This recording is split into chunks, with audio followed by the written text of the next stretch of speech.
నమస్తే, times today news కి స్వాగతం. ముందుగా బులెటిన్ లో హెడ్లైన్స్. సంగారెడ్డిలో మీడియాతో మాట్లాడుతున్న మాజీ మంత్రి ఎమ్మెల్యే హరీష్ రావు.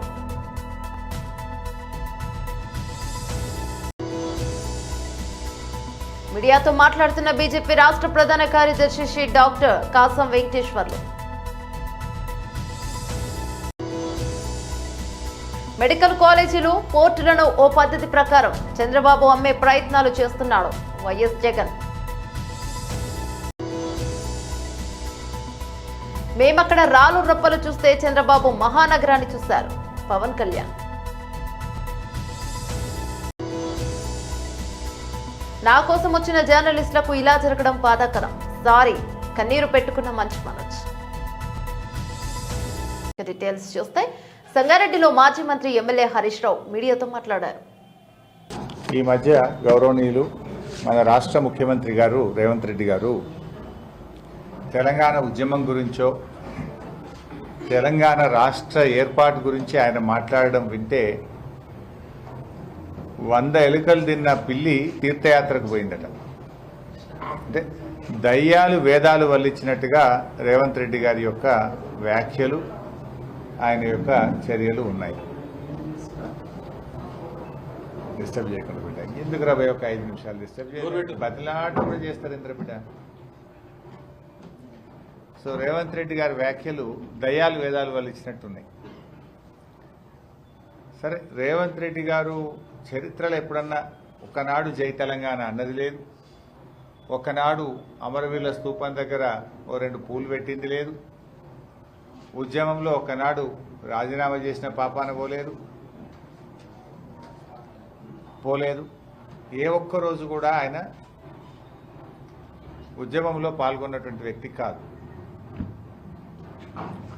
ఇవాళ ఆయన మాట్లాడే వ్యాఖ్యలు, అంటే డిసెంబర్ 9వ తేదీ తెలంగాణ ప్రకటన వచ్చిందంటే అది కేసీఆర్ గారి ఆమరణ దీక్ష ఫలితం, తెలంగాణ ప్రజల పోరాట ఫలితం. డిసెంబర్ 9, 2009 తెలంగాణ రాష్ట్ర ఏర్పాటు ప్రకటన.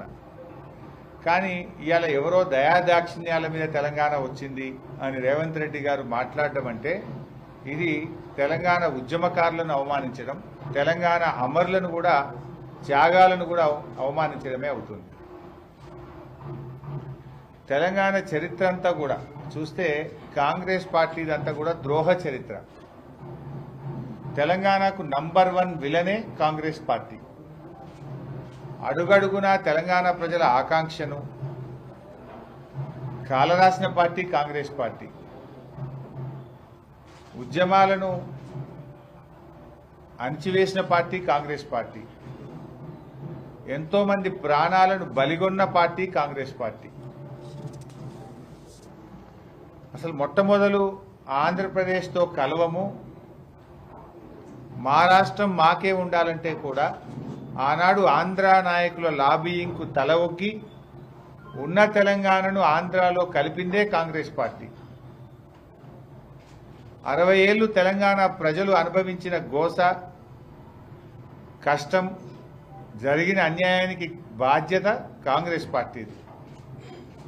ఫజల్ అలీ కమిషన్ సిఫార్సులను తుంగలో దొక్కింది నెహ్రూ గారి రాజ్యం అయితే 69 ఉద్యమాన్ని ఇనుపకాలతో తొక్కింది ఇందిరమ్మ రాజ్యం.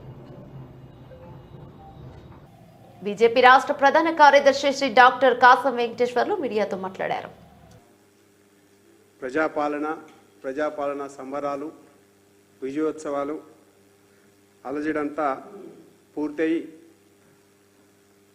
ఒక్కరోజు అసెంబ్లీ సమావేశాలతోటి గ్యాప్ ఇచ్చి రెస్ట్ తీసుకుంటున్నారు కాంగ్రెస్ పార్టీ అధికారులు, నాయకులు, ముఖ్యమంత్రి అందరూ కూడా. అయితే సంవత్సరంలో వీళ్ళు సాధించింది ఏది, వీళ్ళు ఇచ్చినటువంటి హామీలు ఎంతవరకు నెరవేర్చినటువంటి విషయంలో ఒకసారి మీడియా ద్వారా, మీ ద్వారా ప్రజల ముందు ఉంచాలనేటువంటిది ఈ పత్రికా విలేకరుల సమావేశం. ముఖ్యంగా 100 రోజులు, 365 రోజులు ఇట్లా వాళ్ళకు వాళ్ళే టార్గెట్ పెట్టుకొని కాంగ్రెస్ పార్టీ మేనిఫెస్టో రిలీజ్ చేసింది. ఆ మేనిఫెస్టో కాపీ కూడా మీకు నేను చూపించడానికి ప్రయత్నం చేస్తాను. మేము ఆల్రెడీ భారతీయ జనతా పార్టీ 6 అబద్ధాలు 66 మోసాలు 24/7 దగా అనేక రకాలుగా ప్రజలకు అన్ని విషయాలు కూడా చెప్పేటువంటి ప్రయత్నం చేసినాం. అయితే కాంగ్రెస్ పార్టీ విజయోత్సవాలు జరుపుకునేటువంటి అర్హత ఉందా అనేది మేము ప్రశ్నిస్తా ఉన్నాం. ఎందుకంటే వాళ్ళు చేసినటువంటి హామీలలో మహిళలకు మహాలక్ష్మి పథకం ప్రతి నెల 2,500 ఇస్తామన్నారు. ఈ రకంగా ఒక మహిళకు నెలకు 2,500, 12 నెలలు 30,000 రూపాయలు ప్రతి మహిళకి ఇవాళ కాంగ్రెస్ పార్టీ ప్రభుత్వం బాకీ పడ్డది. వృద్ధులకు 4,000 ఇస్తామన్నారు పెన్షన్. దాంట్లో పెంచినటువంటిది 2,000. మేము 2,000కి లెక్క కడతా ఉన్నాం. 12 నెలలకు ప్రతి వృద్ధునికి ఇలా 24,000 రూపాయలు రేవంత్ రెడ్డి సర్కార్ బాకీ పడ్డది. నిరుద్యోగ భృతి ప్రతి యువకునికి 4,000 రూపాయల అర్హత కలిగిన వాళ్ళకి ఇస్తామని చెప్పేశారు. 12 నెలలకు ప్రతి యువకునికి 40,000 రూపాయలు కాంగ్రెస్ పార్టీ రేవంత్ రెడ్డి ప్రభుత్వం ఇవాళ బాకీ పడ్డది. కౌలు రైతులకు ఏడాదికి 15,000 ఇస్తామన్నారు.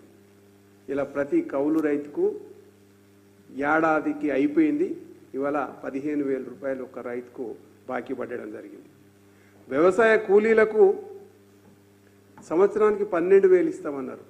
ప్రతి వ్యవసాయ కూలీకి ఇవాళ కాంగ్రెస్ పార్టీ ప్రభుత్వం రేవంత్ రెడ్డి సర్కార్ 12,000 రూపాయలు బాకీ పడ్డది. మెడికల్ కాలేజీలు పోర్టులను ఓ పద్ధతి ప్రకారం చంద్రబాబు అమ్మే ప్రయత్నాలు చేస్తున్నాడు. మనమందరం పోరుబాట పట్టాల్సిన టైం వచ్చేస్తుంది. ఒకవైపునేమో మనం కడతా ఉన్న మెడికల్ కాలేజీలు అమ్ముతానంటాడు. మరోవైపున మనం కడతా ఉన్న పోర్టులు, ఎందుకు మీ రామాయపట్నం పోర్టు దశాబ్దాలుగా చూస్తూ ఉన్నాం. ఎవడన్నా పోర్టు కట్టాడా? ఈరోజు ఆ పోర్టు దాదాపుగా పూర్తిగా వస్తూ ఉంది. పోర్టు పూర్తిగా వస్తూ ఉంది. సముద్రంలో నుంచి షిప్ కూడా తీసుకొని రావచ్చు. అప్పుడే మన ఎన్నికల అయిపోయే టయానికే ఒక బర్త అయిపోయింది. ఇప్పుడు దాదాపుగా 2వ బర్త కూడా పూర్తయిపోస్తూ ఉంది. ఇలాంటి పోర్టులు రాష్ట్రం మొత్తం మీద మనం రాకమునుపు 4 ప్రదేశాలలో 6 పోర్టులు కడతా ఉంటే మన 5 ఏళ్లలోనే మనము మరో 4 పోర్టులు కట్టడానికి శ్రీకారం చుట్టాం. అవన్నీ ఇప్పుడు అమ్ముతాడట చెనిక్కాయలకు బెల్లాలకి. ఈ పోర్టులు కూడా అంతే, ఈ మెడికల్ కాలేజీలు కూడా అంతే. ఇది సంపద సృష్టి అని అంటారు. ఇవన్నీ పోర్టులు ఉంటే ఈ పోర్టుల వల్ల ఉద్యోగాలు వస్తాయి. ఈ పోర్టుల వల్ల రాష్ట్ర ప్రభుత్వానికి అదనపు ఆదాయాలు పెరుగుతాయి. దీన్ని సంపద సృష్టి అంటారు. ఇదే పోర్టు ఈరోజు కట్టడానికి 4,000 కోట్లు అవుతుందని అనుకుంటే ఇదే పోర్టు ఇంకొక 10 ఏళ్లలో ఇదే పోర్టు కట్టడానికి 4,000 కాదు, కావాల్సింది 10,000 కోట్లు కావాల్సి వస్తుంది. అందుకే దీనిని సంపద సృష్టి అని అంటారు. పద్ధతి ప్రకారం అమ్మే కార్యక్రమాలు పెట్టినాడు తన దగ్గర వాళ్ళకి అందరికీ కూడా. ఇవన్నీ కూడా జరుగుతూ ఉన్నాయి. కాబట్టి మనందరినీ కూడా నేను కోరేది ఏంటంటే అందరూ ఇక పోరుబాట పట్టాల్సిందే. నేను వచ్చి వెలుగొండ ప్రాజెక్టు పూర్తి అయిపోయింది. 2 టన్నెళ్లలో నేను ప్రయాణం చేసి ఈ పక్క నుంచి ఆ పక్కకు 2 టన్నెళ్ళు పూర్తి అయిపోయినట్టుగా జాతికి కూడా అంకితం కూడా చేశాం. 2 టన్నెళ్ళు పూర్తి అయిపోయినాయి. నల్లమల సాగర్ ప్రాజెక్టు రిజర్వాయర్ కూడా అయిపోయింది. 1,00,000 ఎకరాలకు నీళ్లు అందించగలిగిన మెయిన్ కెనాల్స్ కూడా అయిపోయింది. కేవలం మిగిలిపోయింది ఏమిటనంటే R&R కింద డబ్బులు ఇవ్వడం. ఆ R&R కింద ఆ రిజర్వాయర్కి సంబంధించి 1,200 కోట్ల రూపాయలు డబ్బు ఇస్తే నీళ్ళు నింపేసేయచ్చు. అదొక్కటి మాత్రమే ఇప్పుడు చేయాలి అని చెప్పి, ఈ సంవత్సరం చేయాలి అని చెప్పి పోస్ట్పోన్ చేసినాం. ఈ సంవత్సరం చేయాలని అక్టోబర్ లోపల, అంటే జూన్ నుంచి అక్టోబర్ మధ్యలో చేసేసుకొని అక్టోబర్లో నీళ్లు నింపడానికి మనం పూర్తి చేసిన ప్రాజెక్టును ఈ రోజుకి అంతే. జిల్లా కలెక్టర్లతో సీఎం చంద్రబాబు అధ్యక్షతన ఏర్పాటు చేసిన సమావేశానికి ఉప ముఖ్యమంత్రి పవన్ కళ్యాణ్ కూడా హాజరయ్యారు. ఈ సందర్భంగా పవన్ కళ్యాణ్ ప్రసంగించారు. గత ప్రభుత్వం చేసిన పనులు ఏ స్థాయికి వెళ్లాయంటే అన్ని వ్యవస్థల మూలాలు కదిలిపోయాయని వివరించారు. వీటిని సర్దిద్దుకోవడానికి తాము అన్ని విభేదాలను పక్కన పెట్టి ఐక్యంగా కదం తొక్కామంటే అందుకు కారణం ప్రజాస్వామ్యాన్ని కాపాడడం కోసమే. ప్రజలకు ఇబ్బందులు కలగకూడదు అనే కారణంతో మేం పొత్తు కుదుర్చుకొని కూటమిగా ఏర్పడ్డాం. నేను పలు శాఖలపై సమీక్ష చేస్తే ఏది కూడా నియమావళి ప్రకారం ఉన్నట్టు కనిపించడం లేదు. చాలా అంశాలు రూల్ బుక్ వ్యతిరేకంగా ఉన్నాయి. అనేక ఆర్థిక అక్రమాలు నా దృష్టికి వచ్చాయి. మొన్న ఈ మధ్యన సత్యసాయి జిల్లాలో ఒక 30 కోట్లు జీతాలు ఇవ్వలేకపోయాం. సీఎం గారి దృష్టికి తీసుకెళ్ళి కానీ పాపం చాలా అడ్జస్ట్ చేసి డబ్బులు ఇచ్చారు. అంటే ఇవన్నీ చూస్తుంటే it is a big lesson all of you should learn. ఎందుకంటే ఫైనల్గా మీకు బ్లంట్గా చెప్తాను, ప్రజలు తిరగబడతారు. You had seen Syria, been seeing in Syria, being in Sri Lanka and so many other countries. మనం ఎక్కడ లాస్ట్ టైం మేము దూరంలో లేవుండే. Last time we were so restless. ఆయన లాంటి ఒక సైబరాబాద్ లాంటి ఒక సిటీని క్రియేట్ చేసిన వ్యక్తి మనస్ఫూర్తిగా చెప్తుంటే అది చాలాసార్లు రోడ్డు మీద వెళ్తుంటే, ఫ్లైఓవర్స్ మీద వెళ్తుంటే హైదరాబాద్లో ఒక రాళ్ళు రప్పల మధ్య ఒక నగరాన్ని చూడగలిగిన వ్యక్తి. తను ఎవరిని చూడలేకపోయాం. మాకు ఇప్పుడు రాళ్ళు రప్పలే కనిపించాయి కానీ ఆయనకు ఒక మహానగరం కనిపించింది. So my respect towards CM గారు హెస్ రియల్ ఇంక్రీజ్డ్. లైక్ మేము ఇప్పుడు అదే ఊళ్ళలో తిరిగేవాళ్ళం, అదే ప్రాంతంలో తిరిగేవాళ్ళం. And all his administrative ability. కొంత అడ్జస్ట్మెంట్స్ తప్ప కొన్నిసార్లు కొన్ని పాత జియోస్ కావచ్చు, కొన్ని ఓల్డ్ రూల్స్ అండ్ రిస్ట్రిక్ట్ చేయొచ్చాము కానీ వాటిని మధ్యలో బ్యాలెన్స్ చేసుకుంటూ ఆయన స్టేట్ని, యూనిఫైడ్ స్టేట్ని ఆయన తీసుకొచ్చిన విధానం కానీ, ఇప్పుడు ప్రజెంట్ స్టేట్కి అప్పులు, వారసత్వంతో అప్పులు, కష్టాలు, ఇర్రెగ్యులారిటీస్తో వచ్చిన ఈ రాష్ట్రం కానీ ఆయన లీడర్షిప్లో కొనసాగాలంటే all of you have to we need your support. ఇది more than I'm begging you and requesting you, it is your fundamental responsibility. Last time మేము ఎన్ని చూస్తామంటే ఇఫ్ కలెక్టర్స్ కూడా కానీ, ఫర్ ఎగ్జాంపుల్ ఇన్ కాకినాడ దేవర్ 3 check post. Honourable minister for civil supplies Nadendla Manohar గారు వెళ్ళి 3 check పోస్టులు పెట్టిన తర్వాత కూడా చాలా ఇష్టారాజ్యంగా స్మగ్లింగ్, రవాణా జరుగుతూ ఉంటే we don't know whom to blame. Straight ఈజీగా పాయింట్ చేసేయచ్చు కానీ fingers, it is the collectors responsibility, it is the SPs responsibility. How come they had ignored? And it was quite disappointing for us. అంటే మాకైతే పర్లేదు, we are not here for making money, we are want to do something. ఇందాక as I said, the rot begins when wild actions are received calmly by society. అంటే ఇలాంటి wild actions చూసుకుంటా ఉంటే and country will disintegrate no sooner.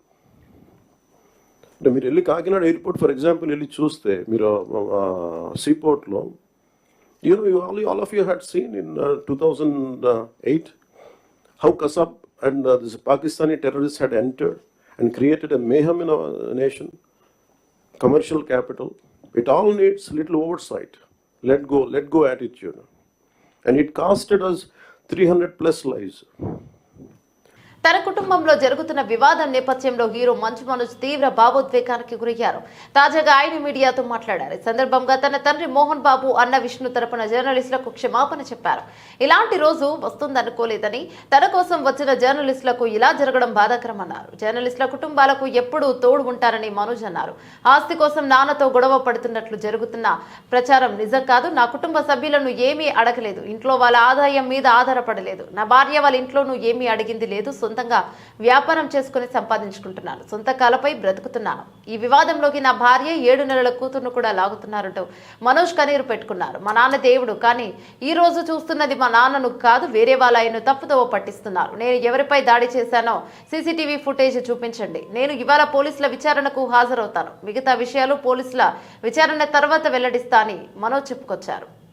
Allu Arjun, Rashmika Mandanna, Fahadh Fazil ప్రధాన పాత్రల్లో సుకుమార్ దర్శకత్వంలో తెరకెక్కించిన Pushpa 2 కలెక్షన్లలో tsunami సృష్టించి బ్లాక్ బాస్టర్ చిత్రంగా నడిచిన విషయం తెలిసిందే. డిసెంబర్ 5న ఈ చిత్రం ప్రపంచవ్యాప్తంగా గ్రాండ్ రిలీజ్ అయింది. ఈ సినిమాకు సంబంధించి ప్రీ రిలీజ్ ఈవెంట్ ను ఆ మధ్య బీహార్లోని పాట్నాలో భారీ ఎత్తున నిర్వహించగా ఈ ఈవెంట్ కు దాదాపు 3 లక్షల మందికి పైగా విచ్చేయడం హాట్ టాపిక్ గా నిలిచింది. అయితే పాట్నాలో జరిగిన ఈ ఈవెంట్ పై హీరో సిద్ధార్థ్ వివాదాస్పద వ్యాఖ్యలు చేసి నోరు పారేసుకున్నారు. ఆయన నటించిన మిస్ యూ సినిమా ఈ నెల 13న విడుదల కానుంది. సినిమా ప్రమోషన్ లో భాగంగా ఏర్పాటు చేసిన కార్యక్రమంలో సిద్ధార్థ్ మాట్లాడుతూ బీహార్లోని పాట్నాలో పుష్ప 2 ప్రీ రిలీజ్ ఈవెంట్ కు వచ్చిన ప్రేక్షకులు కేవలం మార్కెటింగ్ మాత్రమే, అతిపెద్ద విషయం కాదన్నారు. రోడ్డుపై జేసీపీ వర్క్ చేస్తున్నా కూడా ఎక్కువ మంది గుమికొడతారన్నారు. బీహార్ లాంటి చోట అంత క్రౌడ్ రావడం మ్యాటర్ కాదని అన్నాడు. పెద్ద మైదానాన్ని బ్లాక్ చేసి ఈవెంట్ ను నిర్వహిస్తే ప్రజలు గుమికొడతారని అన్నాడు. ఒక బిర్యానీ ప్యాకెట్, క్వార్టర్ బాటిల్ ఇస్తే రాజకీయ నాయకుల మీటింగ్ కు జనాలు విపరీతంగా వస్తారని, అలాని రాజకీయ పార్టీలు గెలుస్తాయా అంటూ వివాదాస్పద వ్యాఖ్యలు చేస్తారు. దీంతో సోషల్ మీడియా వేదికగా బన్నీ అభిమానులు సిద్ధార్థ్ పై ఫైర్ అవుతున్నారు. ఇలా నోటి దురుసు వ్యాఖ్యల వల్లే ఒకప్పుడు టాప్ హీరోగా ఉన్న సిద్ధార్థ్ సినిమాలు ఇప్పుడు చూసేవారు లేరంటూ కామెంట్స్ చేస్తున్నారు. గ్రూప్ 2 పరీక్షలు సజావుగా నిర్వహించేందుకు అన్ని ఏర్పాట్లు చేయాలని జిల్లా కలెక్టర్ విజయేంద్ర బోయి అధికారులను ఆదేశించారు. కలెక్టరేట్లోని సమావేశ మందిరంలో డిసెంబర్ 15, 16 తేదీలో నిర్వహించే గ్రూప్ 2 పరీక్షల నిర్వహణపై రీజనల్ కోఆర్డినేటర్లు, డిపార్ట్మెంట్ల అధికారులు, రూట్ అధికారులు, ఫ్లయింగ్ స్క్వాడ్, ఐడెంటిఫికేషన్ అధికారులతో సమావేశం నిర్వహించి తెలంగాణ పబ్లిక్ సర్వీస్ కమిషన్ జారీ చేసిన నిబంధనలపై అవగాహన కల్పించారు. గ్రూప్ 2 పరీక్షలు ఎటువంటి పొరపాట్లకు ఆస్కారం లేకుండా జాగ్రత్తగా పబ్లిక్ సర్వీస్ కమిషన్ జారీ చేసిన నిబంధనలను అనుసరించి నిర్వహించాలని అన్నారు. జిల్లాలో డిసెంబర్ 15, 16 తేదీలో గ్రూప్ 2 పరీక్షలు నిర్వహించేందుకు కేంద్రాలను ఏర్పాటు చేయడం జరిగిందన్నారు. జిల్లాలో 54 పరీక్షా కేంద్రాలలో మొత్తం 20,584 మంది అభ్యర్థులు పరీక్షకు హాజరు కానున్నట్లు ఆమె తెలిపారు. పరీక్షలకు ఒకరోజు ముందు పరీక్షా కేంద్రాలను సందర్శించి పరీక్ష రాయటకు అభ్యర్థులకు కావాల్సిన ఏర్పాట్లు పరిశీలించాలని అన్నారు.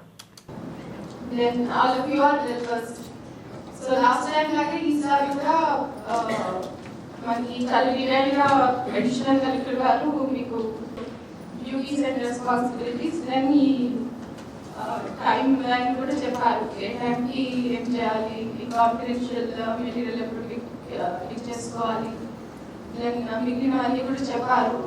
సో లాస్ట్ టైం లాగే చాలా కేర్ఫుల్గా చేయండి. బికాజ్ కండక్టింగ్ ఈ ఎగ్జామ్స్ అనేది వెరీ ప్రెస్టీజియస్ గవర్నమెంట్. ఒక just it's not an exam. ఈ ఫస్ట్ టైం చేస్తున్నాము, కొత్తగా చేస్తున్నామని ఎన్షూర్ చేసుకోవాలి. సో అవన్నీ కూడా one day prior to the exam please ensure. This time 4 sessions మనకి, last time group very seriously already మనం చేసాం కదా. మనకి క్యాండిడేట్స్ మనకి గ్రూప్ కూడా చూస్తే సో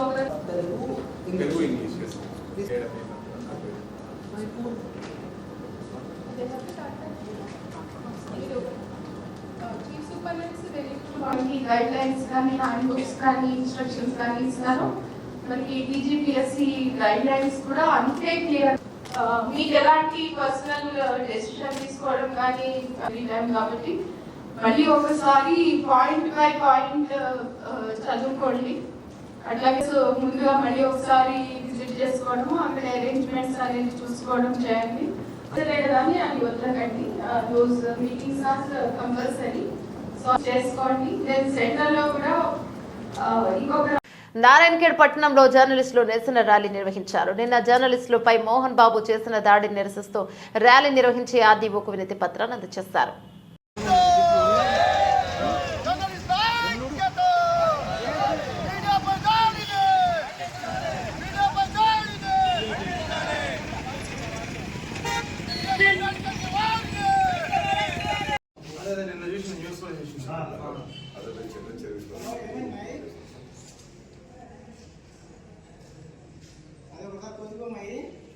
ప్రజాస్వామ్యంలో ప్రజలకు ప్రభుత్వానికి మధ్య వారధిగా ఉంటూ ప్రజా సమస్యలను ఎప్పటికప్పుడు సమాజానికి తెలియజేస్తున్నటువంటి మీడియాపై సినీ నటుడు మోహన్ బాబు తన ఇంటి సమస్యలతో అసహనానికి గురై జర్నలిస్టులపై దాడి చేయడం దారుణం.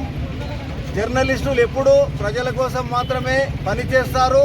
వాస్తవికతను ప్రజలకు తెలియజెప్పాలనే ఆలోచనతో జర్నలిస్టులు వ్యవహరిస్తారు తప్ప ఎవరి మీద ఎవరి సమస్యలను ఇంకొకరిపైన రుద్దాలనే ఆలోచనతో జర్నలిస్టులు ఉండరు.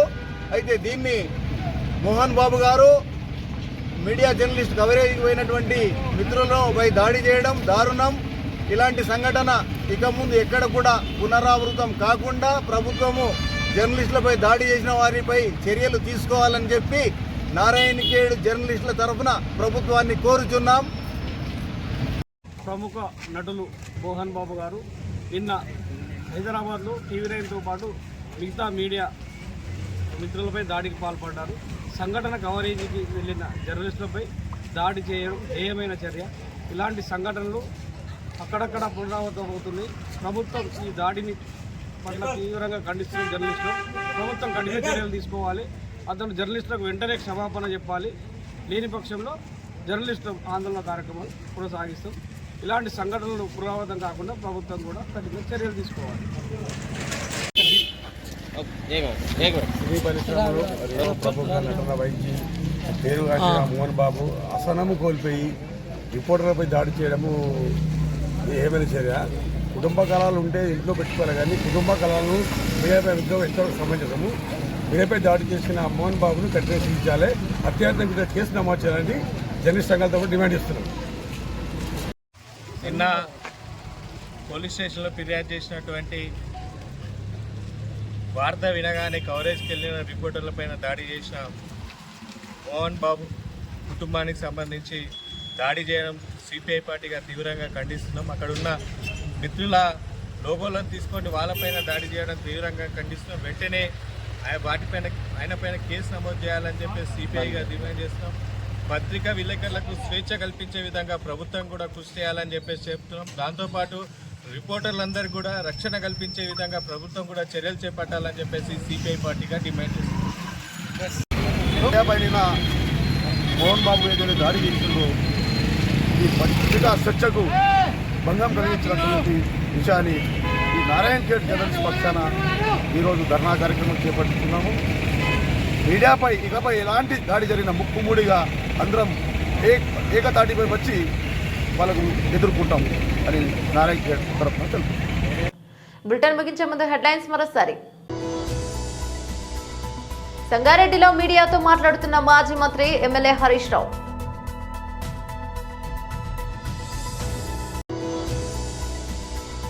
మీడియాతో మాట్లాడుతున్న బీజేపీ రాష్ట్ర ప్రధాన కార్యదర్శి శ్రీ డాక్టర్ కాసం వెంకటేశ్వర్లు. మెడికల్ కాలేజీలు పోర్టులను ఓ పద్ధతి ప్రకారం చంద్రబాబు అమ్మే ప్రయత్నాలు చేస్తున్నాడు వైఎస్ జగన్. మేమక్కడ రాలు రప్పలు చూస్తే చంద్రబాబు మహానగరాన్ని చూశారు పవన్ కళ్యాణ్. నా కోసం వచ్చిన జర్నలిస్టులకు ఇలా జరగడం బాధాకరం, సారీ కన్నీరు పెట్టుకున్న మంచి మనోజ్. ఇవి బులెటిన్లోని అప్డేట్స్. మరో బులెటిన్లో మళ్ళీ కలుసుకుందాం. అంతవరకు సెలవు, నమస్తే.